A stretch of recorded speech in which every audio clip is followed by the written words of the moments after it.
But coming to Chelsea, yeah, let's finally Inkai, talk about them. So it's been crazy, to be very honest. It's been absolutely crazy. I mean, brilliant transfer I season. don't think it is. I don't think it's just the number of players that we have brought is what is really riling up our rivals. It's the quality of the players that we have Yes, got. I mean, that too in one window to effectively plug every weak spot or every gap that we had in the squad. It's just seriously amazing to see. except the And goalkeeper. quite frankly, except for the goalkeeper, we'll come to that. We have to talk in detail. But I think, of course, COVID has really affected the market as such. And because of our famed transfer ban, we are suddenly in this position where only we have the money. So, yeah, it's been really unique. So, what have you made of it? Our transfer ban actually, acted like a transfer boon for us actually. So it has been immense. I mean, I cannot really think of any such transfer window for any such club. Maybe the Cristiano Ronaldo transfer window for Real With Madrid. Kaka, Yeah, Kaká, Cristiano Ronaldo. I mean, it has been yeah, impactful like that. Timo Werner, for example, 47 million striker, and he was one player almost every big team in the world was after. I mean, I've been reading up recently that he had said no to Man City and Guardiola, and he picked Chelsea. I mean, which is huge.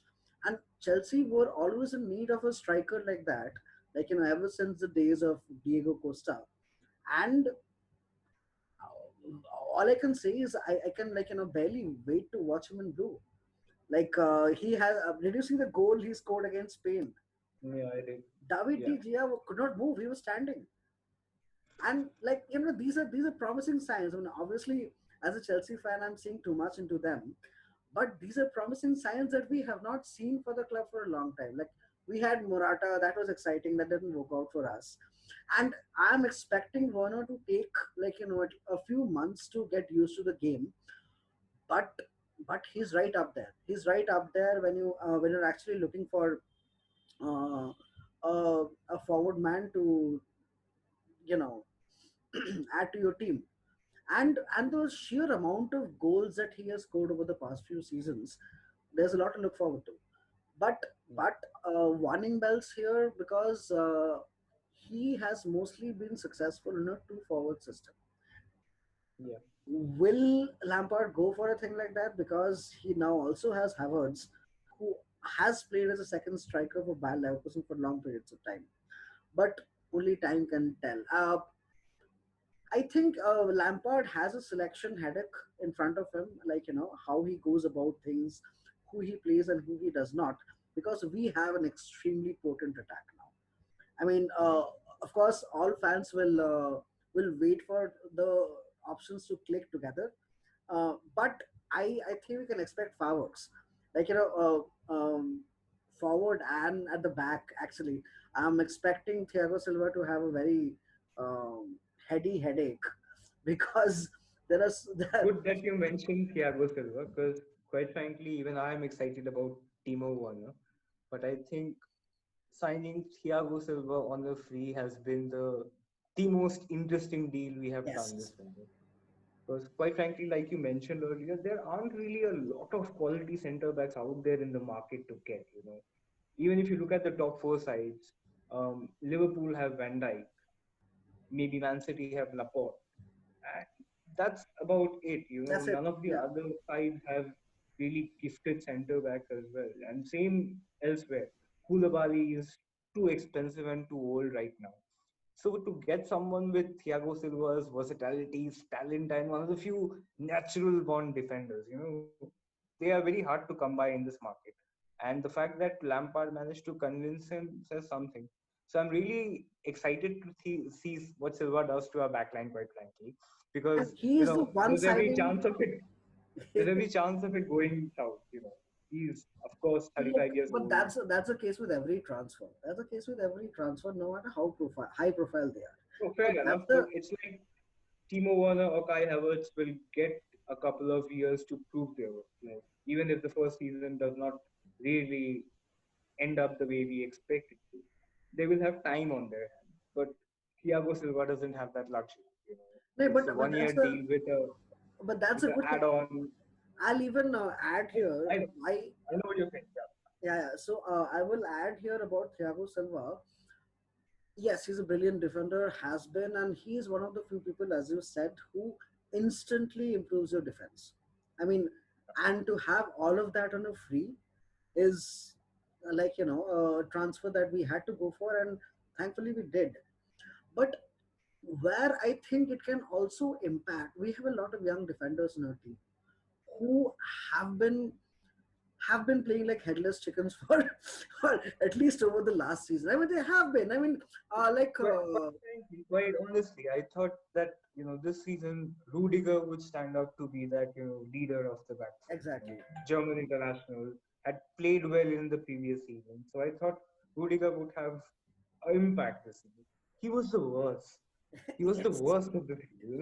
Then there's Zuma and Christensen. Tomori started off the season pretty well. I thought Tomori was a little unlucky to be left out of the team when Lampard did replace him for more established individuals like Christensen and Rudiger. But everyone has been just all over the place. So that's what I'm expecting. I'm expecting like you said, Havertz and Werner have time on their hands. Thiago Silva hasn't. I think one of the prime improvements that Thiago Silva will make to the team is he'll make these defenders better, and they are still young. They have talent, and they will just get to learn a lot from the best in the world. And he did that with Presnel Kimpembe, the PSG defender who has been immense for PSG over the past 2 seasons. Even Marquinhos learned Exactly. a lot more. Became the leader that he is right now because he was playing with Thiago Silva. Exactly. He was good at Roma, but he became so much better after he came to PSG. I'm expecting that to happen to Christensen. So what this transfer does is it makes our already existing players better. I mean, there are very few Well, transfers we which certainly do that. hope so. We Yeah, I certainly mean hope so. there's Actually. there's that. And look, why we can be very positive about hoping so is because he's extremely influential and leader like the kind Terry was when he was in the team. I mean, uh, we have missed a presence like that from the back for some time Yeah. now. And if not anything else, we will have that. So not only on field but off field as well. I think this signing will prove to be huge for Chelsea going forward. I And think a lot of fans are, complaining about that, nobody's really mentioning Hakim Ziyech. I mean, we all talk about the record Havertz deal, the Thiago Silva deal, how Timo Werner is going to score so many goals. So, Ziyech has gone under the radar. But as Chelsea fans, we have seen what Ziyech can do. I mean, he put us to the sword in the Champions League. And we have this history of buying players who do well against us, who have always done well when they have come over to the side as well. So I have big hopes from Ziyech. What do you think? I would actually go a step further. We both talked about how Havertz and Werner would need time to get used to the Premier League, get used to the team and tactics of Lampard and stuff. I think Ziyech can pretty much hit ground running because of the kind of personality he is and the kind of player he has been, and he brings that maturity to the young team that Chelsea have right now. And I actually expect him to be in the squad from day one. I mean, I think it's good for him that he's under the radar because there won't be as much pressure on him as will be on Havertz and Warner, and I think that will work wonders Yeah, for him. And yeah, I one of the reasons why Chelsea fans have made their peace with Willian leaving is because of Ziyech arriving in his position, and I expect him to be huge straight away. I expect him to be an assist king straight away. And I think Werner would need that. He would need that kind yeah. of backing. And so basically, we keep talking about all these new signings, but just add Pulisic to the mix. And well, I mean, last season towards the matches in the end, we would keep looking for Pulisic to pick up the ball and work his magic, and he did that match in and match out. Yeah. Here now we have more players to look out for the Yeah. same kind of magic. So exciting See, times we lie also ahead. keep forgetting about the already, established stars in the middle. Kante is staying. Kovacic was our best player last season. Is Kante staying? I don't think this rebuild will really take shape if you leave Kante out of that team. I think you will be Lampard strengthening wants him and out. at the same time, Lampard might want to put Rice in there, but I don't think it's at the expense of Kante. I think if anything, we'll see Jorginho leave because, quite frankly, I think in the second half, Lampard has lost a bit of trust there. I don't know what has happened really. Jorginho had a very good first half of the season where he was like the vice captain, playing as the vice captain. But the second half, he just didn't fancy him. Gilmore would start on merit, I must add, on merit in most games before he got injured.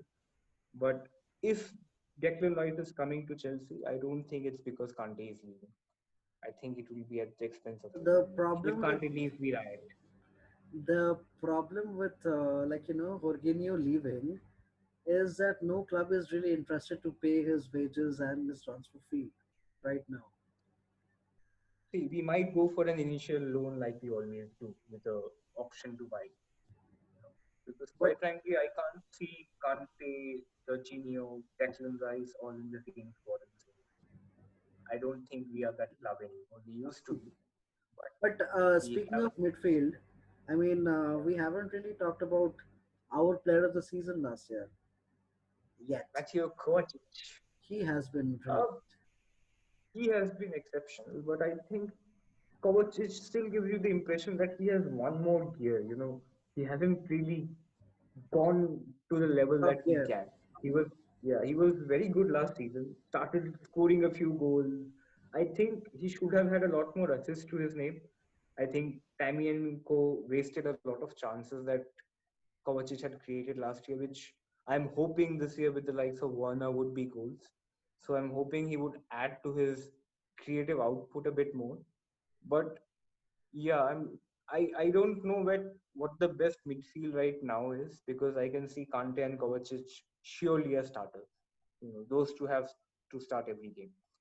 And in front of them, if you'd ask me, Mount was immense last year. I mean, Mount was responsible for our very intense press from the front. In the games that Mount didn't play, we missed that about him. Yes. The games would be sluggish. We wouldn't be that quick on our feet. So I think just by the sheer number of games Mount played last year, Lampard trusts him a lot.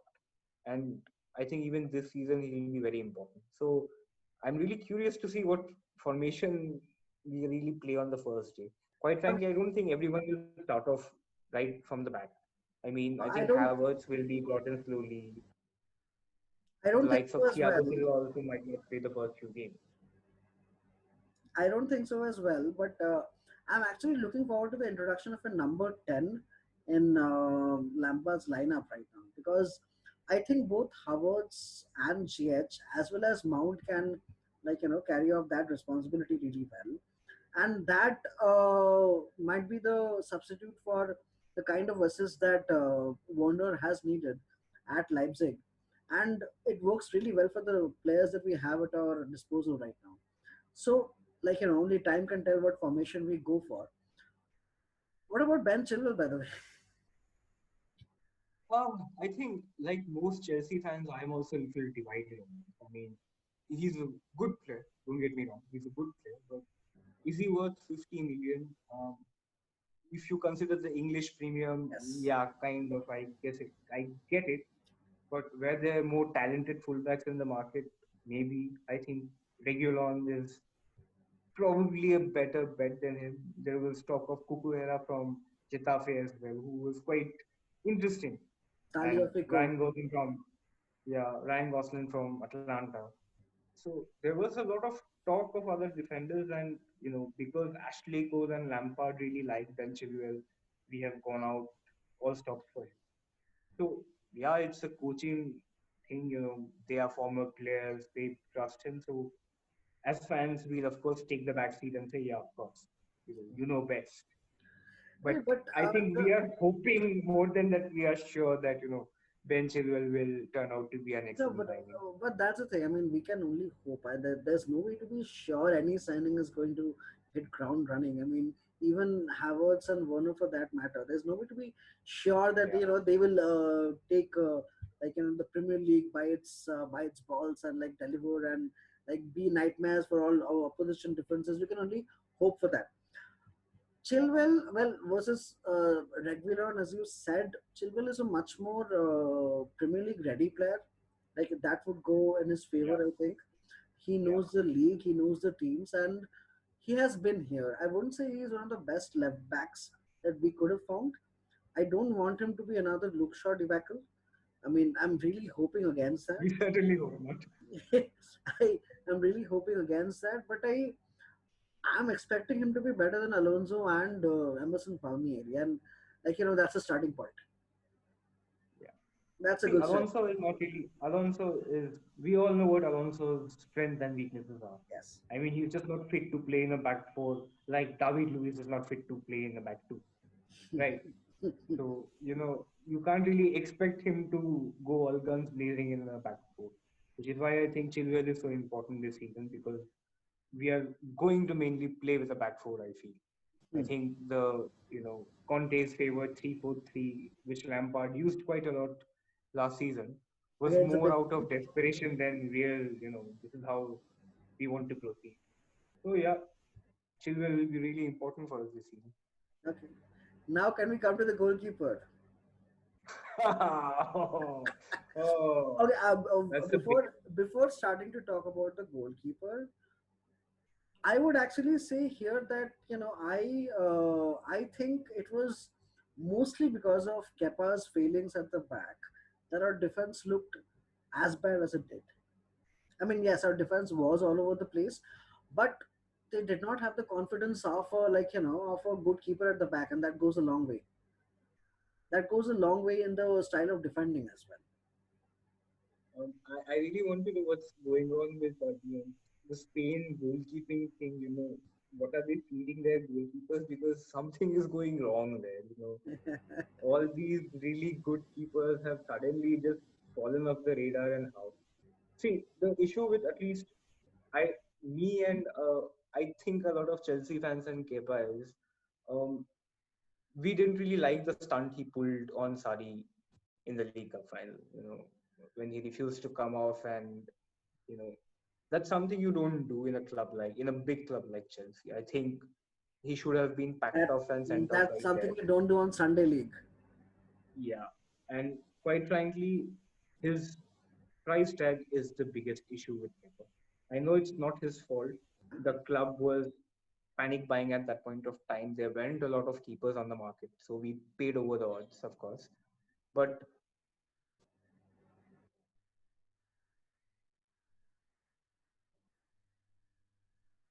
Hello, his first season, can you hear me? hi, can you hear now? Huh. So I was saying his first season wasn't that bad. Quite honestly, under Sari, his first season was decent. But last season, our defenders haven't helped, but he has been exceptionally bad. I mean, he doesn't really have a strong hand, isn't physically very imposing as a keeper. So, his agility and his distribution need to be at top levels for him to be even considered a decent goalkeeper. But they are also in the medium and the mediocre zone. So Kepa has a lot to answer for right now. I don't think we are going to sell Kepa this season because I don't think we'll get the money. I Yeah, don't think no who one's will going be to buy going up. Kepa at this point in time. Yeah, I mean, even if we get a keeper, what it looks like it will be someone who will be competing with Kepa rather than replacing Yes. Kepa. So even if Kepa screws up a couple of games, there might be a Mendy or even a Martinez from Arsenal. There are gossip columns about going on about that, Sergio but that's Romero just from a rumor. Manchester United, by the way. Romero, I think, is more doable actually. Now that they have Henderson and De Gea both at Manu, I don't think Romero has any reason to, hang along. So I think Romero might not be a bad replacement. It's not the ideal replacement though. I would rather go for someone like Mendy. Whatever I've seen of Mendy, he's a big keeper, right? He's a big imposing keeper. Makes the a little bit dramatic. Makes saves looks more difficult than they really are, from what I have seen. But has certainly got the frame for catching the balls in the box and all that. But I don't know whether this is the long-term solution right now. We are all hoping that Kepa can push his game and, at least, even if he's not really Chelsea's long-term solution, he can go out and pay back a lot of the money that we spent on him. So I think it's more a business and club decision right now than a footballing one. Yeah, but Because quite frankly, I think it's a good decision to bring a backup to Kepa than a replacement. Because at this point in time, you're stuck with Kepa, and that's like 150K of wages per week. So, they were talking about Donnarumma or Oblak and stuff like that. But for that, they needed to offset Kepa first. But since that is not possible, not looking possible right now, why I think I haven't seen Edward Mendy play, to be very honest with you. But why I think Mendy might really work is because one, Chelsea is a huge upgrade for him, so he wants that opportunity. He's hungry for that opportunity. And secondly, he can't really come to Chelsea and demand to be number one. So there's always a competition that that exists between Kepa and him, and maybe this is what eggs Kepa on. Only time can tell. But or we hope so. yes, yes, yes. Or if he proves to be that good as well. I mean, Peter Cech thinks highly of him, and for every every goalkeeping opinion, I would actually rate Cech very highly, and he is actually also following the Czech the Czech way as well, like from Rene to Chelsea and all of that. So all of that is romantic in a way, but only time can tell what happens of the goalkeeping situation Well, at the club. apparently Czech has a lot of faith in Kepa as well, Kepa so as I well, don't know what to yes. say about that. Look, I'll tell you, it's not about the faith. It's not like you said, we us fans have a bias against Kepa because of that Sari incident. I actually don't. I mean, like such incidents happen, and it depends on the personality of the player, and it's okay. They happen from time to time. He also apologized, to be fair to him. The only thing is, you said that there were some problems with his game and stuff, but I think the biggest problem with his game lately has been the complete lack of confidence. I mean, he doesn't believe himself. He can stop those goals from going in. I mean, the match against Liverpool, the goal we almost conceded from Virgil van Dijk's header, he was all over the place. He didn't know what he was doing. He didn't know where he was, and the defense was almost like shocked at his treatment of the ball that was coming towards him. So I think, look, that was what happened with Loris Karius at one point of time, if you remember. It was Yeah. not that he was a bad goalkeeper, but lack of confidence can actually do that to you. So can Kepa get the confidence back with everyone against him right now? I think Mendy will do a world of good to Kepa as well, because he is not pushed in the limelight anymore with Mendy coming in. But yet he can still chip in with performances from time to time without the spotlight on him per se. So maybe this is a boon in disguise for Kepa as well. But I believe that I don't believe he's a long term solution for Chelsea anyway. I think this is a way that we are trying to recoup the transfer amount that we paid for him in the first place, so that we are later able to find buyers for him, like maybe a Sevilla or a Valencia who are actually interested in him. Yeah. So we had a lot to talk about. Any last words? Then maybe something on Marina Granovskaya, who has been Okay. the queen of the market as we speak. Did you hear about the Hazard deal? How much of it? Yes, it's been crazy. It's been just crazy. And when you come to think of how much of the season Hazard has missed at Real, Yes, to still 160 get that million. money is We are insane. about to get 64 million next year from that transfer. Yeah. So it was a huge It's deal. been awesome. It's been awesome being a Chelsea fan in this window, to be very honest. And I am, quite frankly, I can't wait for the new season to begin. Okay, predictions for Chelsea. Uh, Top three? That we'll do in the next podcast. We'll Okay. talk about league predictions in the next podcast. Once we are closer to the transfer window closing, we'll have a fair idea what the teams are finally going to be. And we'll also be able to watch a few matches of them going in. Yeah. So let's save it for the next one, and let's bring this one to an end. It has been lots of fun. We have actually just gone on and on and on, quite thankfully. It was a really long podcast. So hopefully, whoever is listening to this doesn't get bored out of his wits and just dozes off halfway. Okay. We try and make it shorter maybe next time. Okay. Okay. Thanks for joining in. Signing off. Bye bye. Bye. Bye.